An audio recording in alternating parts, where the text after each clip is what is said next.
Hi guys, tuturuan ko kayo regarding sa basic na pag-render dito sa Lumion. Okay? So,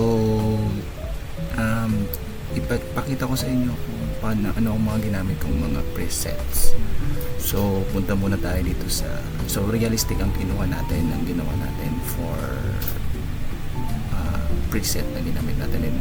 Ito yung mga settings ng Volmeric Sunlight. Real sky, sharpen, color correction, reflection, hyperlight, and something else. So, ito yung Volmeric Sunlight niya. Ito yung real skies.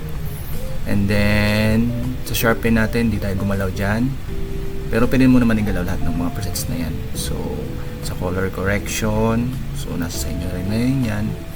And then, sa reflection, syempre meron tayo dyan para mag-reflect sa mga floorings. Okay, sa mga walls, and then sa salamin. And then, meron tayo sa hyperlight. So, ang hyperlight natin, yung amount natin ng hyperlight dyan is 37 point something. And then, sa skylight naman, ito yung brightness natin, saturation. Tapos, sa shadow. So, ayan yung shadow natin. Tapos, ito yung pinakamaganda omni shadow. So, yan. Okay, i-render na natin para makita nyo kung ano ang kakalabasan ng ating simple lang na rendering. So, desktop. And then,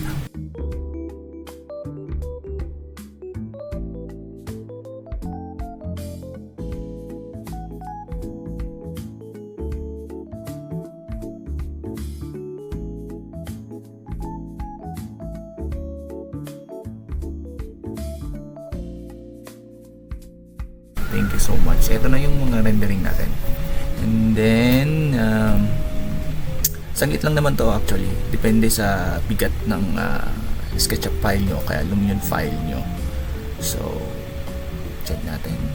Yan. So, medyo i-crop natin siya ng konti para medyo maganda. Nakikita nyo yung sun rays. Yan. Yan yung nilano natin. Kinuha natin yan. So, okay. Crop and then save. So, thank you for watching. Follow for more tutorials. Thank you.